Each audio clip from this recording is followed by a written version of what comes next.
പോലെയുള്ള മഹാത്മാക്കളുടെ പാദസേവ കൊണ്ട് സംസാരികളുടെ ദുഃഖമെല്ലാം തീരുന്നതാണ്. നമ്മുടെ മനുഷ്യൻ ചെയ്യേണ്ട പഞ്ചമഹായജ്ഞങ്ങളെ പറ്റി ഇടയ്ക്ക് ഒരു ദിവസം പറഞ്ഞു. ആ പഞ്ചമഹായജ്ഞത്തിൽ ഒന്നാണ് മനുഷ്യയജ്ഞം. ആ മനുഷ്യയജ്ഞത്തിന്റെ ഒന്നാമത്തെ ഭാഗം എന്ന് പറയുന്നത് അതിഥി പൂജയാണ്. അതിഥി പൂജ എന്ന് വെച്ചാൽ തിഥിയില്ലാത്ത മഹാത്മാക്കളെ ആദരിക്കലാണ്.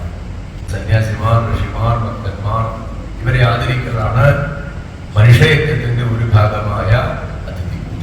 വസുദേവൻ നാരദനോട് പറയുകയാണ്, ഭഗവാനെ, ഞാൻ പണ്ട് മുക്തി നൽകുന്ന മുകുന്ദനെ സേവിച്ചു. ലോകത്തിൽ നിന്ന് മുക്തി, ജനന മരണമില്ലാത്ത അവസ്ഥ. ജനനം ഉണ്ടാകരുത്, മരണം, ജനനം മരണം എന്നീ ചക്രിയമില്ലാത്ത അവസ്ഥ. അതുകൊണ്ടാണ് ഈ പ്രാർത്ഥിക്കാറുള്ളത് നരകവാനിധി നടുവില്ല. കാരണം ലോകത്തിൽ സുഖം മാത്രമല്ല ഉള്ളത്. ലോകത്തിലെ സുഖത്തിന്റെ പ്രത്യേകത എന്ന് പറയുന്നത് ഏതൊരു സുഖത്തിന്റെ കൂടെയും ദുഃഖം. ലോകത്തിലെ ഏതൊരു സുഖം നമ്മളൊന്ന് വെറുതെ ചിന്തിച്ചാൽ വിചാരിക്കണത് സുഖമാണ് അല്ല, ഏതൊരു സുഖത്തിന്റെ കൂടെ ദുഃഖം. ദുഃഖമില്ലാത്ത ഒരു സുഖം ഈ ലോകത്തിലുണ്ടോ? ഇല്ല. ഭൗതികത, ഇവിടുന്ന് വസിക്കുന്ന ചുറ്റുപാടുകൾ, സുഖഭോഗങ്ങൾ, കാണുന്നത്, കേൾക്കുന്നത്, അങ്ങനെ ലോകമാണ്. ദുഃഖമില്ലാത്ത ഒരു സുഖമില്ല എന്നുള്ളതാണ് യാഥാർത്ഥ്യം. അപ്പൊ ഈ ദുഃഖം, ദുഃഖമാകുന്ന തലത്തെ അതിജീവിക്കലാണ് എന്തെന്ന് വെച്ചാൽ മുക്തി, ആനന്ദം. നമ്മളെല്ലാം ഈശ്വരനെ ആരാധിക്കണം എന്ന് വെച്ചാൽ ദുഃഖ നിവൃത്തി. ദുഃഖ നിവൃത്തി എന്ന് വെച്ചാൽ ദുഃഖം ഉണ്ടാകും, ദുഃഖമില്ലാതിരിക്കില്ല. എന്നാൽ ദുഃഖം ഉണ്ടാകുമ്പോൾ അതിനെ അതിക്രമിക്കാനും ഈ ദുഃഖം ഉണ്ടാകുന്നതാണെന്നുള്ള ബോധം ഉണ്ടാകുകയും വേണം. നമ്മള് നേരത്തെ പറഞ്ഞു, ദുഃഖം 3 തരത്തിലാണ്. നമ്മൾ അനുഭവിക്കുന്ന എല്ലാ ദുഃഖങ്ങളും എന്തൊക്കെയുണ്ട്? ഒരാളുടെ ദുഃഖമല്ല വേറൊരാൾക്ക്. ഇവിടെ ഇത്രയും പേരുടെ ഇരിപ്പുണ്ട്, എല്ലാവർക്കും ഓരോ തരത്തിലുള്ള ദുഃഖം. ദുഃഖം എന്ന് പറഞ്ഞ കാര്യമില്ല, വ്യത്യസ്തമാണ്. ആ ദുഃഖത്തെ പൊതുവായിട്ട് 3ആയിട്ട് തിരിച്ചിരിക്കുന്നു. ഒന്ന് ആദിഭൗതികം, 2 ആദിദൈവികം, 3-ാമതായിട്ട് ആധ്യാത്മികം. ഒന്നാമതായി നമ്മുടെ ദുഃഖം നമ്മുടെ ശരീരം, നമ്മുടെ മനസ്സ്, നമ്മുടെ ഇന്ദ്രിയങ്ങൾ എന്നിവ മൂലമുണ്ടാകുന്ന ദുഃഖമാണ്. 2-ാമതായിട്ട് നമുക്കുണ്ടാകുന്ന ദുഃഖം മറ്റു ശരീരത്തിന് പുറത്ത് മറ്റുള്ള വ്യക്തികളിൽ നിന്നും വസ്തുക്കളിൽ നിന്നും ഉണ്ടാകുന്ന ദുഃഖം. 3-ാമതായിട്ട് പ്രകൃതിയിൽ നിന്നും ഉണ്ടാകുന്ന ദുഃഖമാണ്. ഇങ്ങനെ 3 തരത്തിലാണ് നമ്മുടെ ദുഃഖം.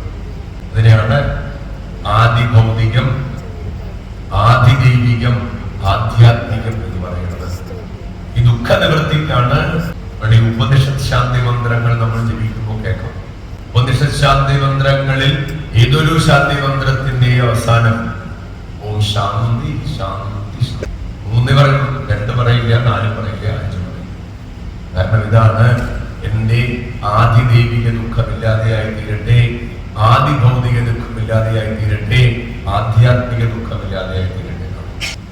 ഞാന് മുകുന്ദനെ സേവിച്ചു. പക്ഷേ എന്തിനാ സേവിച്ചതെന്ന് ചോദിച്ചാൽ മുക്തി ഉണ്ടാകണമെന്ന് ആഗ്രഹിച്ചതല്ല സേവിച്ചത്. ഭഗവാൻ എന്റെ പുത്രനായിട്ട് വരണമെന്ന്, ഭഗവാൻ പുത്രനായിട്ട് വരണമെന്ന് ആഗ്രഹിച്ചു, സേവിച്ചു. എന്റെ ഫലം ഉണ്ടായിട്ട് ഭഗവാൻ പുത്രനായിട്ട് വന്നു. ഭഗവാൻ പുത്രനായിട്ട് വന്നു, ഒരു കുഴപ്പമില്ല. പക്ഷേ പ്രശ്നം അതല്ല, ഭഗവാൻ പുത്രനായിട്ട് വന്നിട്ടും എന്റെ ദുഃഖം തീരുന്നില്ല. ഭഗവാനെ ആഗ്രഹിച്ചു, നമ്മുടെ കാര്യമൊക്കെ ആഗ്രഹത്തിന് വേണ്ടി പരിശ്രമിച്ചു, ആഗ്രഹം സാധിച്ചാലും സംഭവിച്ചു. എത്ര ആഗ്രഹങ്ങൾ സാധിച്ചു കഴിഞ്ഞാലും പൂർണ്ണത, ഒരു പരിപൂർണ ഭാവം ഉണ്ടാകും. ഇവിടെ സാക്ഷാൽ ഭഗവാൻ പുത്രനായിട്ട് വന്നിട്ട് പോലും അദ്ദേഹം പറയുന്നു, എനിക്ക് ദുഃഖം തീരുന്നില്ല. അപ്പൊ എനിക്കൊരു കാര്യം ബോധ്യമാണ്. എന്താ കാരണം? ജീവിതം എന്ന് പറയുന്നത്, ജീവിതത്തിന്റെ പരമലാഭം എന്ന് പറയുന്നത് എന്താണ്? ദുഃഖ സംസാരത്തിൽ നിന്നുള്ള മോചനം, താപത്രയ ഉന്മൂലനം എന്ന് പറയും. താപത്രയങ്ങളെ, ആദിഭൗതിക ദുഃഖത്തെ, ആദിദൈവിക ദുഃഖത്തെ, ആധ്യാത്മിക ദുഃഖത്തെ ഇല്ലാതെയാക്കി തീർക്കും. ജീവിതത്തിന്റെ പരമലാഭം ദുഃഖ നിവൃത്തിയാണ്. അപ്പൊ അതിനുള്ള മാർഗം എന്താന്ന് വെച്ചാൽ ഭാഗവത ധർമ്മങ്ങളെ കേട്ടറിഞ്ഞ് ശ്രദ്ധയോടുകൂടി ആചരിക്കണമെന്ന് മനസ്സിലായി. അതുകൊണ്ട് ഞാൻ അങ്ങയോട് പ്രാർത്ഥിക്കുകയാണ്. എന്താന്ന് വെച്ചാൽ ദുഃഖ നിവൃത്തിക്ക് വേണ്ടി ഭാഗവത ധർമ്മത്തെ എനിക്ക്, ഞാൻ അധികാരിയാണെങ്കിൽ അവിടുന്ന് എനിക്ക് ഉപദേശിക്കാം. സദ്ഗുരുക്കന്മാരോട് എനിക്ക് ഉപദേശിച്ചേ പറ്റൂ എന്ന് പറയാൻ പറ്റില്ല. മര്യാദയ്ക്ക് എനിക്ക് ഉപദേശിച്ചില്ലെങ്കിൽ ഉണ്ടല്ലോ എന്ന് പറയാൻ പറ്റില്ല. കാരണം ഉപദേശം നൽകണമോ വേണ്ടയോ തീരുമാനിക്കുന്നത് ആരാണ്? ഗുരുവാണ്, ശിഷ്യനാണ്. ശിഷ്യനല്ലല്ലോ തീരുമാനിക്കണം ഞാൻ ഏത് ഉപദേശം സ്വീകരിക്കണം വേണ്ട. ശിഷ്യന്മാര് വിചാരിക്കുന്നു ഞാൻ യോഗ്യനാണെന്ന് വിചാരിക്കുന്നു. പക്ഷെ ഗുരു അങ്ങനെയല്ല. യോഗ്യത പൂർണ്ണമാണെങ്കിൽ മാത്രമേ ഗുരുക്കന്മാർ ഉപദേശിക്കൂ. അങ്ങേക്ക് ജിജ്ഞാസ ഉണ്ടായത് അഭിനന്ദനീയമാണ്. ഭാഗവത ധർമ്മത്തെ അനുഭവസമ്പന്നമായ ഗുരുമുഖത്തിൽ നിന്ന് കേൾക്കുകയോ കേട്ടതിനെ സ്വയം പഠിക്കുകയോ മനനം ചെയ്യുകയോ ഇതൊക്കെ മറ്റുള്ളവർ ചെയ്യുന്നത് കാണുമ്പോൾ സന്തോഷിച്ചവരെ അനുമോദിക്കുകയോ ചെയ്യാൻ അങ്ങനെ ചെയ്യുന്നവരും പരിശുദ്ധരായി മാറും. അങ്ങനെ ചെയ്യുന്നവരും പരിശുദ്ധരായിട്ട് മാറും. അങ്ങനെ പരിശുദ്ധരാകുമെന്ന് ചോദിച്ചാൽ പരിശുദ്ധിയുടെ ഭാവം.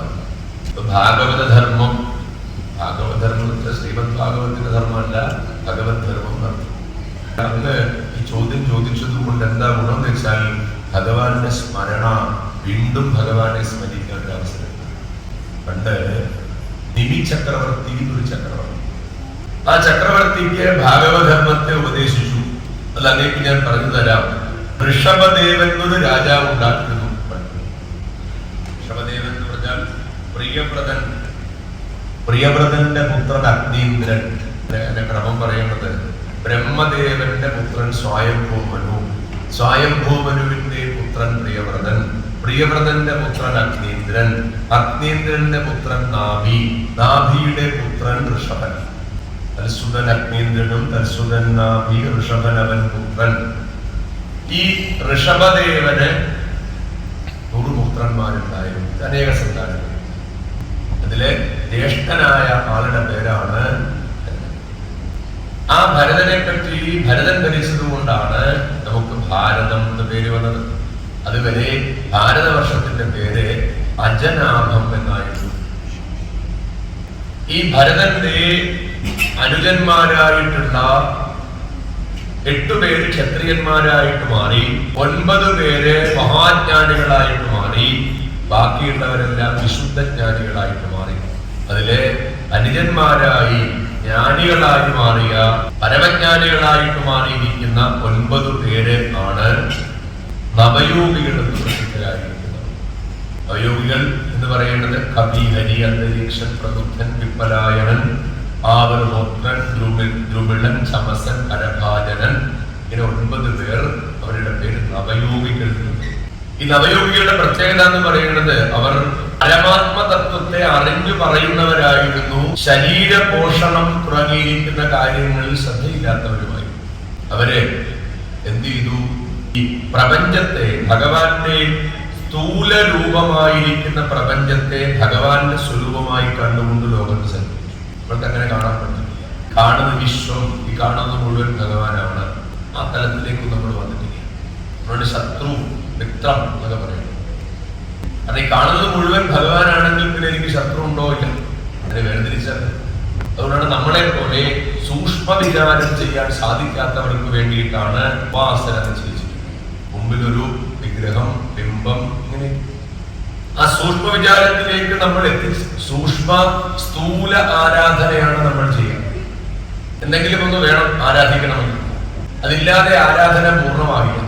അതില്ലാതെ ആരാധിക്കാൻ പറ്റില്ല. എന്തെങ്കിലും ഒരു ഉപാധി നമ്മുടെ മുമ്പിൽ വേണം. ഇങ്ങനെ ആരാധിക്കുന്നവരാണ് എല്ലാവരും. ഉപാധിയില്ലാതെ ആരാധിക്കാത്തവരായി ലോകത്തിൽ ആരും തന്നെ ഇല്ല. എല്ലാവരും ഉപാധിയോടുകൂടി ആരാധിക്കുന്നവരാണ്. ഇവരങ്ങനെയല്ല. ഈ കാണുന്ന സൂക്ഷ്മ പ്രപഞ്ചത്തെ കാണുന്നതിനെ മുഴുവൻ ഈശ്വരനായിരുന്നു. അതിനെയാണ് ഭാഷാപിതാവ് പറഞ്ഞത്, യാതൊന്നു കാൺമതതു നാരായണം പ്രതിമ, യാതൊന്നു കേൾപ്പതതു നാരായണ ശ്രുതികൾ, യാതൊന്നു ചെയ്വതതു നാരായണാർച്ചനകൾ, യാതൊന്നതൊക്കെ ഹരിനാരായണായ നമ. ആ ഒരു തലമാണ്. അപ്പൊ ഈ പ്രപഞ്ചത്തെ ഇങ്ങനെ കണ്ടുകൊണ്ട് ലോകമെങ്ങും സഞ്ചരിക്കുന്നു. അവർക്ക് ഒരു തടസ്സവുമില്ലെന്ന് മാത്രമല്ല, ഒരു വിഷയത്തിലും ആസക്തിയുമില്ല. അവരൊരിക്കലും നിമി ചക്രവർത്തിയുടെ വംശമാണ് സീതയുടെ വംശം, വിദേഹൻ. ആ നിമി ചക്രവർത്തിയുടെ യാഗശാലയിൽ എഴുന്നള്ളി. നിമിയുടെ പ്രത്യേകത, അദ്ദേഹം രാജാവാണ്, പക്ഷേ ആത്മ ഉപദേശം ഗ്രഹിക്കാൻ ഉത്തമനായ അധികാരിയായി. ഭാഗവതമൊക്കെ കേൾക്കുന്നു, അല്ലെങ്കിൽ നാരായണീയം പഠിക്കുന്നു, ജ്ഞാനപാല പഠിക്കുന്നു, വേദം പഠിക്കുന്നു, ജപിക്കുന്നു, ഇതൊക്കെ നല്ല തന്നെ. പക്ഷേ അല്പമൊക്കെ അതിനെ പഠിച്ചിട്ട് ഞാൻ എന്തെങ്കിലും ഗ്രഹിച്ചു എന്നില്ല. കാരണം അതിന്റെ പൂർണ്ണതയിലേക്ക് എത്തിച്ചേരണമെങ്കിൽ എത്രയോ കാലം കഴിയണം, പതുക്കെ പതുക്കെ. കാരണം ഞാൻ അല്പമെങ്കിലും അറിയുന്നു എന്നെനിക്ക് തോന്നലുണ്ടായാൽ അറിഞ്ഞില്ല തന്നെയാണ് അർത്ഥം. സമാജത്തിൽ പലരെയും നമുക്ക് കാണും. ഇതൊക്കെ ഗ്രഹിക്കും, അതൊക്കെ പഠിക്കും. അപ്പൊ നിമി ചക്രവർത്തിയുടെ യാഗശാലയിലേക്ക് ചെന്നു. ആ യാഗശാലയിലേക്ക് ചെന്നപ്പോ ഈ ഒരാള് യോഗ്യത വന്നു കഴിഞ്ഞാൽ, ഒരാൾക്ക് ജ്ഞാനോപദേശത്തിനാകട്ടെ ദുഃഖ നിവാരണത്തിനാകട്ടെ ഒക്കെ യോഗ്യത വന്നു കഴിഞ്ഞാൽ എന്ത് ചെയ്യുന്ന വെച്ചാൽ ഭഗവാൻ യോഗ്യനായിരിക്കുന്ന ഗുരുവിനെ എത്തിച്ചു കൊടുക്കും. രുക്മിണി സ്വയംവര ചരിത്രം പറഞ്ഞപ്പോൾ പറഞ്ഞു, രുക്മിണി സന്ദേശം കൊടുക്കാൻ വേണ്ടി ഒരു ബ്രഹ്മജ്ഞാനി അവിടെ എത്തിച്ചു. ഭഗവാന്റെ ജോലിയാണ്. ഇവരുടെ പ്രത്യേകത സൂര്യ തേജസ്സോടു കൂടിയിരിക്കുന്നവർ അവരെ കണ്ടപ്പോഴേ നിമിക്ക് ബോധ്യായി അവർ മഹാത്മാക്കളാണ്. എഴുന്നേറ്റ് സദസ്യരോടുകൂടി അവരെ വന്ദിച്ച് ഉത്തമമായിരിക്കുന്ന സ്ഥാനത്തിലെത്തി നമസ്കരിച്ചിട്ട് പറഞ്ഞു, നിങ്ങൾ ഭഗവാന്റെ പാർഷദന്മാരാണ്, ലോകത്തെ പരിശുദ്ധമാക്കാൻ വേണ്ടി സഞ്ചരിക്കുന്നതാണെന്ന് എനിക്ക് ബോധ്യമാകുന്നു. ദേഹികൾക്ക് ശരീരം സ്വീകരിക്കുന്നവർക്ക് മനുഷ്യ ജന്മലാഭം അദുർലഭമാണ്. കാരണം മനുഷ്യന്മത്തെ പറ്റി പറയാൻ എന്താ, ദുർലഭം മാനുഷം ജന്മ. ഇവിടെ നോക്കൂ, മനുഷ്യന്റെ സംഖ്യയും ലോകത്തിലെ മറ്റ് ജീവജാലങ്ങളുടെ സംഖ്യയും തമ്മിൽ ഒന്ന് കണക്ക് കൂട്ടിയാൽ വിലയിരുത്തിയാൽ മറ്റ് ജീവജാലങ്ങളുടെ സംഖ്യ, സൂക്ഷ്മജീവികൾ ഉൾപ്പെടെ മൃഗങ്ങളും പക്ഷികളും വൃക്ഷങ്ങളും ഔഷധികളും ഉരകജീവികളും സൂക്ഷ്മജീവികളും ഉൾപ്പെടെയുള്ള ജീവജാലങ്ങളുടെ സംഖ്യ കൂട്ടിയാൽ മനുഷ്യൻ പുരോഗമിച്ചിട്ടുള്ളതാണ്. അപ്പൊ മനുഷ്യജന്മ ലാഭം അതിദുർലഭമാണ്. പിന്നെയോ ഇങ്ങനെ മനുഷ്യജന്മം കിട്ടിയാലും എന്താ പ്രശ്നം, ക്ഷണഭംഗുരമാണ്. എപ്പോഴവസാനിക്കുന്നത്, എപ്പോഴാണ് ഈ മനുഷ്യജന്മം അവസാനിക്കുക എന്നറിയില്ല. കാരണം ഏത് ക്ഷണത്തിലും ജീവിതം അവസാനിക്കും, ഒരു ഗ്യാരണ്ടിയുമില്ല. ഇവിടെ വീട്ടിലിരിക്കുന്ന എല്ലാവരും ഗ്യാരണ്ടി, ഫ്രിഡ്ജിന് ഗ്യാരണ്ടി, മിക്സിക്കുണ്ട്, ഗ്രൈൻഡറിനുണ്ട്, വാഷിംഗ് മെഷീനുണ്ട്, ഇതൊക്കെയുണ്ട്. ഇതൊക്കെ ഉപയോഗിക്കാം. നമുക്ക് ഇതൊരു ഗ്യാരണ്ടി ഇല്ല. ക്ഷണഭംഗുരം നമ്മൾ വിചാരിക്കുന്നു. എന്താ കാണുന്നു ചിലർ പലതും കാണുന്നില്ല, മരിക്കുമിത്. ഇനി മരിക്കുമെന്ന് വിചാരിച്ചാലോ ഒരു നൂറ്റാണ്ടിൽ ഇനി കിടക്കണതേ ഉള്ളൂന്നില്ല. ഇനി അടുത്ത ധാരണ എന്താ, മരിക്കണമെങ്കിൽ ഒരു കാരണം വേണമെന്ന് നമ്മൾ അതുകൊണ്ടാണ് ഒരാൾ മരിച്ചു എന്ന് കേട്ടാൽ സ്വാഭാവികമായിട്ട് നമ്മൾ ചോദ്യം എങ്ങനെ മരിച്ചു, അയ്യോ എങ്ങനെ മരിച്ചു. അപ്പൊ ചോദ്യങ്ങൾ ഹാർട്ട് അറ്റാക്ക്, എനിക്ക് കാരണം കിട്ടി സന്തോഷമായി. കാരണം വേണമെന്നില്ല, ഒരു കാരണവും വേണം. ഇപ്പൊ ക്ഷണഭംഗുരമാണ്, എപ്പോഴാ അവസാനിക്കാന്നറിയില്ല. നമ്മളിവിടെ ഇരുന്ന് ഭാഗവതം കേൾക്കുന്നു, പറയുന്നു, ഇത് പറഞ്ഞു പൂർത്തീകരിക്കാമോ, കേട്ട് പൂർത്തീകരിക്കാൻ സാധിക്കുമോ അറിയില്ല. നടന്നു പോകുമ്പോഴാകാം, വാഹനത്തിൽ സഞ്ചരിക്കുമ്പോഴാകാം, ഉറക്കത്തിലാകാം, ഭക്ഷണം കഴിക്കുമ്പോഴാകാം, രുചികരമായ ഭക്ഷണം കഴിക്കും. ആഹാ രുചിയുണ്ട്, അടിച്ച് ചവച്ചരച്ച് തൊണ്ടക്കുഴിക്ക് താഴേക്ക് ഇറക്കുമ്പോഴാണ് എപ്പോഴാ അവസാനിക്കുക.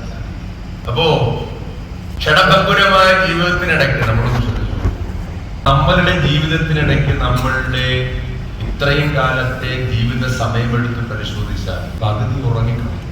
പിന്നെ കുറെ കാലം ശൈശവം, പിന്നെ കുറെ കാലം ബാല്യം, പിന്നെ കുറെ കാലം കൗമാരം, കൂട്ടുകാരൊക്കെയാണ്, പിന്നെ കുറെ കാലം യൗവനം, അത് കഴിഞ്ഞ് നടുപ്രായം, അപ്പോഴാണ് പിന്നെയോ.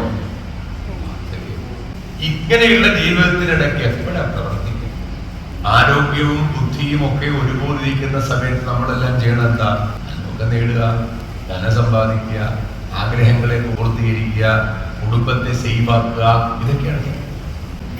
അപ്പൊ ഈ ദുർലഭമായിരിക്കുന്ന മനുഷ്യജന്മത്തിൽ, ആ മനുഷ്യജന്മത്തില് ഭഗവത് ഭക്തന്മാരുടെ ദർശനം ലഭിക്കുന്നത് വളരെ ദുർലഭമാണ്. അത് ഏതോ ഒരു സുഹൃത വിശേഷം കൊണ്ട് നമുക്ക് ലഭിച്ചത് കൊണ്ടാണ് നമുക്ക് ഈശ്വരനെ ആരാധിക്കാനും സത്സംഗത്തിൽ പങ്കെടുക്കാനും ഒക്കെ സാധിക്കും. ഞാൻ അങ്ങയോട് പ്രാർത്ഥിക്കുകയാണ്, നിങ്ങളോട് പ്രാർത്ഥിക്കുകയാണ്. എന്താ പ്രാർത്ഥന? ഈ ഭാഗവത ധർമ്മങ്ങളെ അനുഷ്ഠിച്ചുകൊണ്ട് ശരണം പ്രാപിക്കുന്നയാളിൽ ഭഗവാൻ പ്രസന്നനായി തന്നെ കൊടുക്കുമെന്ന് കേട്ടിട്ടുണ്ട്. ആ ആ ധർമ്മത്തെ കേൾക്കാൻ ഞങ്ങൾ അധികാരികളാണെന്ന് ഉപദേശിക്കണം. എപ്പോഴും ശ്രദ്ധിക്കണം. ഇവിടെ പറയണത് ഞങ്ങൾക്ക് പറഞ്ഞു തരണമെന്ന് പറയാം. ഞങ്ങൾ അധികാരികളാണെങ്കിൽ ഞങ്ങൾക്ക് ഉപദേശിക്കണം. നിമിയുടെ ചോദ്യം കേട്ടിട്ട് സന്തോഷിച്ച് കവി എന്ന യോഗീശ്വരൻ ഉത്തരം പറയാണ്. അദ്ദേഹം പറഞ്ഞു, നിമി ചക്രവർത്തി, ലോകത്തിൽ നിരന്തരം ലോകത്തിലെ പല വിഷയങ്ങളുമായിട്ട് ബന്ധപ്പെട്ട ജനങ്ങൾക്ക് എപ്പോഴും എന്തു ചെയ്യും, എന്തെങ്കിലും കാരണവശാൽ ഭയം ഉണ്ടായിരുന്നു. എന്താന്ന് വെച്ചാൽ ഏതെങ്കിലും ഒന്നിനെ പറ്റി ഭയമില്ലാത്തവിടെ ഒന്നുമില്ല. അതിന് കാരണം എന്താണ് അതും പറഞ്ഞു. ഒരു വ്യക്തി പലതിനെയും ചിന്തിച്ച് ഭയമുണ്ടാകുന്നതിന്റെ കാരണം എന്താണെന്ന് ചോദിച്ചാൽ ആ കാരണം നശിച്ചു പോകുന്നതും നിസ്സാരവുമായിരിക്കുന്ന ദേഹം ഞാനാണെന്നുള്ള തെറ്റിദ്ധാരണ കൊണ്ട് ആ ഭയമുണ്ടാകും. ഞാൻ എടുത്തു, ഞാൻ കൊടുത്തു, എന്റേത്, ഇത് നിത്യമാണെന്ന് വിചാരിക്കും. ഇതെന്നും ഉള്ളതാണെന്ന് വിചാരിക്കുമ്പോൾ എന്താ പ്രശ്നം? അയ്യോ അത് പോകുമോ, ഞാൻ നേടിയെടുത്ത് നഷ്ടപ്പെട്ടു പോകുമോ, ഇല്ലാതായി പോകുമോ, ആ ഭയം ഉണ്ടാകുന്നു. ഈ ഭയം തീരണമെങ്കിൽ ഈ ഭയം ഉണ്ടാകുന്നിടത്തോളം കാലം എന്താ പ്രശ്നം അറിയാമോ? ഈ ഭയം പല വിഷയങ്ങളിലും ഭയം ഉണ്ടാകുന്നിടത്തോളം കാലം ജീവിതത്തിൽ ലോകത്തിൽ നമ്മൾ പലതും നേടിക്കൊണ്ടിരിക്കുമ്പോഴും ജീവിതത്തെ പരിപൂർണ തലത്തിൽ ആസ്വദിക്കാൻ സാധിക്കും.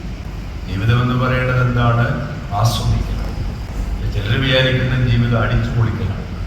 നമ്മുടെ ജീവിതം എങ്ങനെ അടിപൊളി, യഥാർത്ഥം അടിക്കുക പൊളിക്കുക, വാക്കിൽ തന്നെ ഇരിക്കുക, നശിപ്പിക്കണല്ലേ. അനന്തകരമെന്ന് പറയത്തില്ല, ആസ്വാദ്യകരമെന്ന് പറയത്തില്ല. ഭൂരിപക്ഷം പേരും പറയണത് എന്താ? ജീവിതം അടിപൊളി എന്ന് വെച്ചാ കൊലങ്ങൂ, കുറെ കാലം അടിയും പൊളി, പിന്നെ അടിയോടടി പൊളിച്ചു പോകും. നമുക്ക് വാക്കിൽ തന്നെ ഉള്ളിലെ ഭാവ വാക്കിൽ.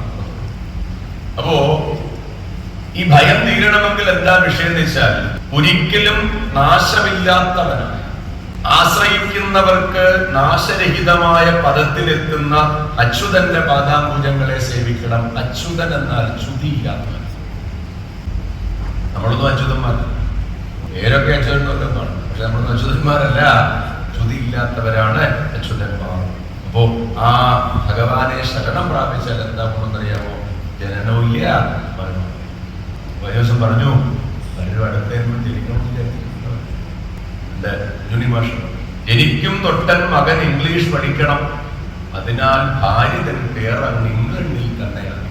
ഇപ്പൊ ജനനം എവിടെയാകട്ടെ, പ്രവർത്തിക്കുന്നത് എങ്ങനെയാകട്ടെ, ഇപ്പൊ ജനനം ഒരു ജന്മമുണ്ട്. ആ ജന്മത്തെ പറ്റി ഈ ജന്മത്തെ എങ്ങനെ നന്നാക്കാമെന്നുള്ളതല്ല വിഷയം. പിന്നെ ഇതൊക്കെ പോട്ടെ, ഇനി അടുത്ത ശരി, അടുത്ത ജന്മം ഈ ജന്മത്തെ പറ്റി ഓർമ്മ ഉണ്ടാവുക, കഴിഞ്ഞ ജന്മത്തെ പറ്റി പിന്നെ വല്ല ബോധം ഉണ്ടോ? അതും ആ പ്രശ്നം. കഴിയന്മത്തെ പറ്റി എന്താ? ആരായിരുന്നു? പൂച്ചയായിരുന്നു, പുല്ലായിരുന്നോ, പുൽച്ചാടിയായിരുന്നോ, നായായിരുന്നോ, നരിയായിരുന്നോ? ഭഗവത്തിന്റെ ചരിത്രം പറയുന്നു. ഒരു രാജാവ്, സന്താനമില്ല. അപ്പൊ നാരദ മഹർഷി, അംഗിരസ മഹർഷിയൊക്കെ രാജാവിന്റെ അടുത്ത് പോയി ജ്ഞാനോപദേശം കിട്ടാമെന്ന് പറഞ്ഞ് ചെന്നപ്പോ രാജാവിന് ജ്ഞാനോപദേശമൊന്നും വേണ്ട, കുട്ടിയുണ്ട്. രാജാവിന് ശരി കുട്ടി ഉണ്ടാകാൻ വേണ്ടി യാഗമൊക്കെ ചെയ്യിച്ചു. കുട്ടി ഉണ്ടാകും. രാജാവിന് ധാരാളം ഭാര്യമാരുണ്ട്. കുഞ്ഞുണ്ടായി കഴിഞ്ഞപ്പോൾ രാജാവിന്റെ ശ്രദ്ധ മുഴുവൻ ഈ കുഞ്ഞിലും കുഞ്ഞിന്റെ അമ്മയും. ബാക്കിയുള്ള ഭാര്യമാരെ മൈൻഡ് ചെയ്തില്ല, അവർക്ക് മര്യാദയ്ക്ക് അവർക്ക് വിഷമമാണ്. ബാക്കിയുള്ള ഭാര്യമാരെ ശ്രദ്ധിക്കണില്ല. അപ്പോ അവര് ചിന്തിച്ചു, പഴയ പോലല്ല രാജാവ് ഞങ്ങളോട് സ്നേഹമില്ല. കാരണം എന്താ? കാരണം അവരുടെ കുട്ടിയെ, ആ കുട്ടി ഉണ്ടായത് കൊണ്ടാണല്ലോ കുട്ടിയോടെ സ്നേഹവും കുട്ടിയുടെ അമ്മയോടെ സ്നേഹവും. ഇവരെന്ത് ചെയ്തില്ല, ഈ കുഞ്ഞിന് വിഷം കൊടുക്കും. കുറച്ച് ദിവസമായി കുഞ്ഞ് എഴുന്നേക്കണില്ല. കുഞ്ഞുടരാതിരുന്നപ്പോ അമ്മ നിലവിളിച്ചു. രാജാവ് വന്നു, വൈദ്യന്മാര് വന്ന് പരിശോധിച്ചു. വാവിട്ട് കരഞ്ഞു അമ്മ. അമ്മയെക്കാട്ടിൽ വലുതായിട്ട് വാവിട്ട് കരഞ്ഞു രാജാവ്. പിന്നെയോ വിഷം കൊടുത്തവരും ചുറ്റുമിരുന്ന. അങ്ങനെയല്ലേ? മരിച്ചു കഴിഞ്ഞാൽ പിന്നെ ദ്രോഹിക്കുന്നവരൊക്കെ ഹിന്ദുക്കളാണ്. മരിച്ചു കഴിഞ്ഞാൽ പിന്നെ എല്ലാവരും വിശുദ്ധന്മാരും ദിവ്യന്മാരാണ്. അപ്പൊ ഇവിടെ രാജാവ് കരയുന്നു, ഭാര്യ കരയുന്നു, മറ്റു ഭാര്യമാര് കരയുന്നു, പിന്നെയോ മന്ത്രിമാര് കരയുന്നു, കൊട്ടാരത്തിലെ പരിചാരകന്മാർ കരയുന്നു. തീർന്നില്ല, രാജ്യം മൊത്തം കരച്ചിലോ കരച്ചിൽ. രാജ്യം മൊത്തം കരഞ്ഞുകൊണ്ടിരിക്കുക. കരച്ചിലൊന്നും നിൽക്കണ്ടേ? ഈ കുഞ്ഞിനെ ഡെഡ് ബോഡി വെച്ചാൽ കരയണം. ഈ സമയത്ത് നാരദ മഹർഷിയും അംഗിരസ മഹർഷിയും കൂടെ കൊട്ടാരത്തിൽ വന്നിട്ട് രാജാവേ കരയേണ്ട ആവശ്യമൊന്നുമില്ല. രാജാവ് തലയെടുത്ത് നോക്കി കിടന്നുകൊണ്ട് കരയും. കരച്ചിൽ വരുമ്പോ എങ്ങനെ കരയുന്ന ദുഃഖം കൊണ്ട് കരയുമ്പോ എന്താ? തല തല്ലി കരയും, നെഞ്ചത്തരിച്ച് കരയും, തലയിട്ടടിച്ച് കരയും, പലതരത്തിലാണ്. ഇപ്പൊ രാജാവ് തലയെടുത്ത് നോക്കിയപ്പോഴെന്താ? കണ്ണുനീര് കൊണ്ട് അവ്യക്തമായിട്ട് കാണുന്നില്ല. കണ്ണൊക്കെ തുടച്ച് നോക്കിയപ്പോ ഈ അങ്കിരസും നാരദ മഹർഷിയുടെ എന്റെ കുഞ്ഞ് ആറ്റുനോട്ടുണ്ടായ കുട്ടിയാണ്. രാജാവേ, എന്താ തന്റെ പ്രശ്നം? അത് എന്റെ കുഞ്ഞ് മരിച്ചുപോയി. എങ്ങനെയാണ്? ശരി, കാര്യം ചെയ്യും, ക്ഷമിക്കായിരുന്നു. അങ്കിരസ മഹർഷി എന്ത് ചെയ്തു? ആ കുഞ്ഞിന്റെ ശരീരത്തിൽ പ്രാണനെ പ്രവേശിപ്പിച്ചിട്ട് കുഞ്ഞുകൊണ്ട് എഴുന്നേക്കാം. കുട്ടിയെ കുറച്ചു കുട്ടി എഴുന്നേറ്റപ്പോ അങ്കിരസ മഹർഷി ചോദിച്ചു, ഞാൻ മോശമല്ലേ കാണിച്ചത്? കാരണം എന്താ? നിന്റെ അമ്മ കരയണത് കണ്ടില്ലേ? നിന്റെ അച്ഛൻ കിടന്ന് കരയണത് കണ്ടില്ലേ? നിന്റെ ബന്ധുക്കളെ കരയണത് കണ്ടില്ലേ? നീ എന്തിനാ ഇവരെ വിഷമിപ്പിച്ചുകൊണ്ട് നീ പോയത്? കുറച്ചുകാലം കൂടെ നിനക്ക് ശരീരത്തിലിരുന്നു കൂടെ, ജീവിച്ചു സുഖമൊക്കെ അനുഭവിച്ചുകൂടെ? ഈ കുട്ടി പറഞ്ഞു, എന്റെ മഹർഷി, ഈ ഇരിക്കുന്ന രാജാവും അദ്ദേഹത്തിന്റെ ഭാര്യയും ഈ ജന്മത്തിൽ മാത്രം എന്റെ അച്ഛനും കഴിഞ്ഞ മേലെ ഇയാളുടെ ശത്രുവല്ല. അതുകൊണ്ട് എനിക്കിത് ബാധകല്ല എന്ന് പറഞ്ഞ് ശരീരത്തെ ഉപേക്ഷിച്ചു. രാജാവിന് ബോധമോ ജ്ഞാനമൊന്നും പറയാം. പറഞ്ഞു വന്നത് എത്ര ജന്മം മലത്തിൽ കഴിഞ്ഞാൽ കൃമിയാകണം, എത്ര ജന്മം ജലത്തിൽ കഴിഞ്ഞാൽ. ആകെ അറിയാവുന്നത് എന്താ വെച്ചാൽ അമ്മയുടെ ഗർഭത്തിൽ കിടന്ന സമയത്ത് നമ്മൾ അറിഞ്ഞു ഇതൊക്കെ. എന്താന്ന് വെച്ചാൽ എന്നെ എത്ര ജന്മം ഉണ്ടായിരുന്നു, അന്ന് അമ്മ ജനിച്ചത്, ഇങ്ങനെ ജനിച്ചത്, അവിടെ ജനിച്ചത്, ഇങ്ങനെ കൊടുത്തിട്ട് ഉറക്കം പറഞ്ഞു, അറിയാമോ, എന്നെ ഇനി ഇങ്ങോട്ട് കയറ്റരുത്, ഇനി ഇതിനകത്തേക്ക് പ്രവേശിപ്പിക്കരുതേ എന്ന് ആത്മാർത്ഥമായിട്ട് പ്രാർത്ഥിച്ചിട്ടാണ് എന്ത് ചെയ്യുന്നത്? നമ്മളെല്ലാം ഭൂജാതരായത്, ഭൂജാതരായത്, യാദവൊക്കെ എടുക്കുന്നത് ഭൂജാതരായി, ഇങ്ങനെയാണ് ഭൂജാതരായി. അപ്പൊ പ്രാർത്ഥിച്ചു, സത്യമൊക്കെ ചെയ്തിട്ടാവുന്നത്, എന്റെ ഭഗവാനെ, ഞാൻ അങ്ങയെ പ്രാർത്ഥിച്ച് അങ്ങയെ ആരാധിച്ച് എന്റെ കർമ്മങ്ങളൊക്കെ നന്നായിട്ട് നിർവഹിച്ചു കൊള്ളാം എന്നൊക്കെ സത്യപ്രതിജ്ഞ ചെയ്താ വന്നത്. വന്നു കഴിഞ്ഞ കുഴപ്പമൊന്നുമില്ല, വളരെ നിഷ്കളങ്കരായിരുന്നു. പക്ഷെ പ്രശ്നം വെച്ചാൽ കുറെ കാലം കഴിഞ്ഞപ്പോ വന്നത് എന്തിനാണെന്നുള്ള കാര്യം പറഞ്ഞു. ഇതെന്താ പറയണത്? ഇനി അടുത്തേക്ക് പാടില്ല. അപ്പൊ കഴിഞ്ഞു പോയത് എന്താണെന്ന് അറിയില്ല, വരാനിരിക്കണം എന്താണെന്ന് അറിയില്ല. എന്തിനേറെ നമ്മൾ നോക്കൂ, ഇന്നലെ രാവിലെ മുതൽ വൈകുന്നേരം വരെ നടന്ന സംഭവങ്ങൾ ഓരോന്നായിട്ട് ഓർത്തെടുക്കാൻ പോലും നമുക്ക് പറ്റില്ല. ഓരോ സെക്കൻഡിൽ നമ്മൾ ചെയ്തത്. ഞാൻ ഏത് നിമിഷമാണ് വലത്തോട്ട്, ഏത് നിമിഷമാണ് എന്റെ വീട്ടിലെ കസേരയിൽ ഇരുന്നത്. അപ്പൊ കഴിഞ്ഞു പോയത് എന്താണെന്ന് അറിയില്ല, വരാനിരിക്കുന്നത് എന്താണെന്ന് അറിയില്ല. നമ്മൾ പറയാറുണ്ട്, കഴിഞ്ഞു പോയത് ചരിത്രമാണ്, വരാനിരിക്കുന്നത് വിചിത്രമാണ്. അപ്പൊ ഇതൊന്നും ഇല്ലാത്ത, ജനനവും മരണവും ഇല്ലാത്ത എന്ന് പറയുമ്പോ കേൾക്കുമ്പോ മരിക്കാൻ സാധിക്കില്ല. എന്നാ പിന്നെ ഞങ്ങൾക്ക് ജനനം വേണം, മരിച്ചേക്കാമെന്ന് വെച്ച് മരിക്കാനും പറ്റില്ല. കാരണം എന്താ? ജനിച്ചത് നമ്മുടെ ഭാവം കൊണ്ടാണോ അറിയില്ല, മരിക്കേണ്ട സമയത്ത് മരിച്ചു. 17 തവണ ആത്മഹത്യ ചെയ്ത ഒരാളെ പറ്റിയിട്ടുണ്ട്. 17 തവണ ആത്മഹത്യ ചെയ്യാൻ ശ്രമിച്ച ഒരാളെ പറ്റിയിട്ടുണ്ട്. 17 തവണ എപ്പോഴും പരാജയമാണ്. തൂങ്ങിച്ചാകാൻ ശ്രമിക്കുമ്പോൾ കമ്പിളിച്ച് താഴും. വിഷക്കടിക്കുമ്പോ ആരെങ്കിലും കണ്ടെത്തി ഹോസ്പിറ്റലിലാക്കി എരിവ് കൊടുക്കും. ട്രെയിനിന്റെ മുമ്പിൽ ചാടിയാൽ ട്രാക്കിലേക്ക് ചാടുമ്പോൾ ട്രെയിൻ ട്രാക്ക് മറിക്കും. 17 തവണ. അപ്പൊ മരിക്കേണ്ട സമയത്ത് മരിക്കും. അതിനെപ്പറ്റി ബേജാറാകണ്ട. കാരണം അവിടെയാണ് ഭാഗവതം പറയണത്, ആയുസ് 7 ദിവസമാണ്. 7 ദിവസത്തിലൊന്നിൽ മരിക്കും. ജനിക്കാനും ജീവിക്കാനും മരിക്കാനും ഞായർ, തിങ്കൾ, ചൊവ്വ, ബുധൻ, വ്യാഴം, വെള്ളി. കൂടുതൽ ദിവസമില്ല, ലോകത്തിന് കൂടുതൽ ദിവസമില്ല.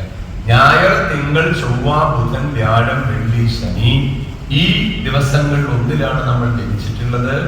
ഈ ദിവസങ്ങൾ മാത്രമേ നമുക്ക് പ്രവർത്തിക്കാനുള്ളൂ. ഈ ദിവസത്തിൽ ഒന്നിൽ നമ്മൾ മരിക്കുകയും ചെയ്യും. നമ്മുടെ പ്രശ്നം എന്ന് വെച്ചാല് എന്താ മരിക്കാൻ അറിയില്ല. പക്ഷെ ഈ ഭാഗവതം കേൾക്കുന്ന പരീക്ഷത്തിനറിയാം 7-ാം ദിവസം. മിക്കവാറും നാളെ നമ്മുടെ കാര്യത്തിൽ തീരുമാനം 7-ാം ദിവസം. 6 ദിവസം. 6 ദിവസം നമ്മൾ മരിച്ചിട്ടില്ല. അപ്പൊ ഉറപ്പാണ് 7-ാം ദിവസം തീരുമാനം. ഏകദേശം രാവിലെ ഒക്കെ എഴുന്നേക്കുമ്പോ അതിലൊക്കെ വളരെ ശ്രദ്ധിച്ച് കിടന്നുറങ്ങിക്കൂടാ. അത് എഴുന്നേക്കുമ്പോ നാളെ എന്നെ വിഷുക്കണി കാണിക്കണേ എന്ന് പറഞ്ഞിട്ടൊക്കെ എഴുന്നേക്കില്ല. അപ്പൊ എപ്പോഴാണ് അറിയില്ല എന്നാ പറയാം. അതുകൊണ്ട് ഈ ഭഗവാനെ ശരണം പ്രാപിച്ചാൽ എന്താ? ഭയമില്ല. കാരണം എന്താ? ഭയം, ജീവിതത്തിൽ ഭയത്തെ അതിജീവിക്കണമെങ്കിൽ നിത്യമായ വസ്തുവിനെ ആശ്രയിച്ചെങ്കിൽ മാത്രമേ പറ്റൂ. എന്നും ഉള്ളതിനെ ആശ്രയിക്കാത്തടത്തോളം കാലം ഭയമുണ്ടാവും. എന്നും ഉള്ളതിനെ ആശ്രയിച്ചാൽ അതിനെന്താ പറയാ? അഭയം. അഭയം. അപ്പൊ ഈ അഭയസ്ഥാനമായ ഭഗവാനെ ആശ്രയിച്ചുകൊണ്ട് ജീവിക്കാൻ എന്താ മാർഗം? അതിന് ഭഗവാൻ തന്നെ ലോകത്തിൽ ഉപദേശിച്ചിട്ടുള്ള മാർഗം എന്തൊക്കെയാണ്? ശ്രവണം, കീർത്തനം, സ്മരണം, പാദസേവനം. ഇതിനെയാണ് ഭാഗവത ധർമ്മം. ഇതിൽ ആദ്യത്തെ 3 ഭാഗവതത്തിന്റെ പ്രതിപാദ്യ വിഷയം. 7-ാം ദിവസം പാമ്പ് കടിച്ച് മരിക്കാനിരിക്കുന്ന പരീക്ഷിച്ച് ചോദിക്കുന്നത്, മരണം ആസന്നമായ ഒരാള് എന്ത് കേൾക്കണം, എന്ത് ചിന്തിക്കണം, എന്ത് പ്രവർത്തിക്കണം? അതിന് ഉത്തരാണ് പറയുന്നത് കേൾക്കുക, കീർത്തിക്കുക, സേവിക്കുക. +1 ഒന്നുകൂടെ ഇവിടെ പറഞ്ഞു പാദസേവനം. ഈ 4 ഭാഗവത ധർമ്മം. ഭാഗവത ധർമ്മം എന്ന് പറയുന്നത് ഇതാണ്. അപ്പൊ എന്തിനായി ഭാഗവതധർമ്മം എന്ന് പറയുന്നത്? ഇത് മാത്രമല്ല, വീണ്ടും പറഞ്ഞു, ഭഗവാന്റെ ഗുണങ്ങളെ അറിയുവാനും സുഖമായി ഭഗവത് പാദത്തിൽ ചിത്തം അലിഞ്ഞു ചേരുവാനും സഹായിക്കുന്ന മാർഗങ്ങളെല്ലാം ഭാഗവതധർമ്മങ്ങളാണ്. പക്ഷേ ആത്മസാക്ഷാത്കാരത്തിന് അത് മാത്രമല്ല മാർഗം, യോഗം തുടങ്ങിയ മാർഗങ്ങളൊക്കെ. യോഗം തുടങ്ങിയ മാർഗങ്ങളുണ്ട്. പക്ഷെ ആ മാർഗങ്ങളിൽ സ്വീകരിക്കുന്നയാൾക്ക് തെറ്റുപറ്റിയ അപകടം. പക്ഷെ ഭാഗവതധർമ്മത്തെ പാലിക്കുന്ന ആൾക്ക് ഒരു അപകടം ഉണ്ടാകില്ല. കാരണം എന്താ വെച്ചാൽ, ഉദാഹരണം പറഞ്ഞു, വളരെ വേഗത്തിൽ നമ്മൾ ഓടുകയാണെങ്കിൽ ചിലപ്പോൾ കാൽ പിടിച്ചാൽ വീണു. പക്ഷേ ഈ ഓടുന്ന നമ്മുടെ കയ്യിൽ ഒരു ബലമായിട്ടാണ് പിടിച്ചിട്ടുണ്ടെങ്കിൽ വീഴാൻ പോയാലും വീഴില്ല. ഭഗവാന്റെ അഭയമാകുന്ന ഹസ്തത്തെ സ്വീകരിക്കുന്നയാള് കണ്ണടച്ചൂടിയാലും ഭഗവാൻ എന്ത് ചെയ്യും? ഇവിടെ പറഞ്ഞു വീഴാതെ പറഞ്ഞു. എന്താ കാരണം എന്ന് വെച്ചാൽ, ഞാൻ സ്വതന്ത്രനാണെന്ന് ഒരിക്കലും വിചാരിക്കില്ല. എന്താ സ്വതന്ത്രം വിചാരിക്കുക? അറിയാം, നമ്മൾ തിരിക്കണമെന്നാണ് സ്വതന്ത്രനാണ്. അതാണ് പറയുന്നത്, നമ്മളുടെ ഈ സ്വതന്ത്രനാണെന്ന് വിചാരിക്കുന്നത് വെച്ചാല് ഭഗവത് ഭാവത്തിൽ നമ്മൾ അർപ്പിതമാണ്. പറയാറുണ്ട്, നമുക്കുള്ളതിലും നേടുന്നതിലും അഭിമാനം ഉണ്ടാകണം. പക്ഷെ അഭിമാനം ഒരിക്കലും അഹങ്കാരമായി മാറുകയും. ഈ അഭിമാനവും അഹങ്കാരവും തമ്മിലുണ്ട്. അഭിമാനം എന്നുള്ളത് ഞാൻ നേടി, ഞാൻ എടുത്തു, ഞാൻ കൊടുത്തു, എനിക്കുണ്ടെന്നുള്ളത് അഭിമാനവും, എനിക്ക് മാത്രമേ നേടാൻ സാധിക്കുകയുള്ളൂ, എനിക്ക് മാത്രമേ കൊടുക്കാൻ സാധിക്കുകയുള്ളൂ, എനിക്ക് മാത്രമേ ഉള്ളൂ എന്നുള്ളത് അഹങ്കാരം. ഈ അഭിമാനം ഞാൻ നേടി. നോക്കൂ, ഒരു വിദ്യാർത്ഥി പഠിച്ചു, നല്ല മാർക്ക് വാങ്ങി, ഞാൻ നേടി അഭിമാനം. വിദ്യാർത്ഥി വിചാരിക്കുക, ഞാനല്ലാതെ മറ്റാർക്കും ഇത് പറ്റില്ലെന്ന് വിചാരിച്ചാൽ. ഞാനൊരു ജോലി ചെയ്യുന്നു, അല്ലെങ്കിൽ ബിസിനസ് ചെയ്യുന്നു, നന്നായിട്ട് വിജയിക്കുന്നു, അഭിമാനം. എനിക്ക് മാത്രമേ പറ്റുള്ളൂ, വേറെ ആർക്കും പറ്റില്ല. ഈ അഭിമാനം ഉണ്ടാകണം. പക്ഷെ അഭിമാനം എന്തായി മാറുന്നത്? അഹങ്കാരം. ഈ അഭിമാനം അഹങ്കാരമായാതിരിക്കാനുള്ള മാർഗം എന്താണെന്ന് വെച്ചാൽ, ഇതെല്ലാം ഭഗവത് കൃപ കൊണ്ട് ഞാൻ നേടുന്നത്, ഞാൻ സമ്പാദിക്കുന്നത്, ഇതെല്ലാം ഭഗവത് കൃപ കൊണ്ട്. തീർന്നില്ല. പിന്നെയോ എനിക്ക് പോരായ്മകൾ വന്നാലോ അത് തന്റെ സ്വന്തം പ്രവൃത്തിയാണ്. പക്ഷെ സാധാരണ തിരിച്ചറിയാം, ഞാൻ നേടുന്നതല്ല, എന്റെ പ്രവൃത്തി കൊണ്ട്, എന്റെ ബുദ്ധി കൊണ്ട്, എന്റെ കഴിവ് കൊണ്ട്, എന്റെ ശേഷി കൊണ്ട്. പക്ഷേ എന്തെങ്കിലും പോരായ്മകളുണ്ട്. ഹലോ, ആരാധിക്കുന്ന ഭഗവാനോട് പറയും, എന്റെ കൃഷ്ണ, നിന്നെ ഞാൻ എത്ര കാലമായിട്ട് വിളിക്കുന്നുണ്ടോ, എന്നിട്ടും എന്റെ കാര്യം ഇങ്ങനെ ആയി പോയിട്ടോ എന്ന് പറയും. നേട്ടങ്ങൾക്കൊന്നും ഭഗവാൻ കിട്ടില്ല.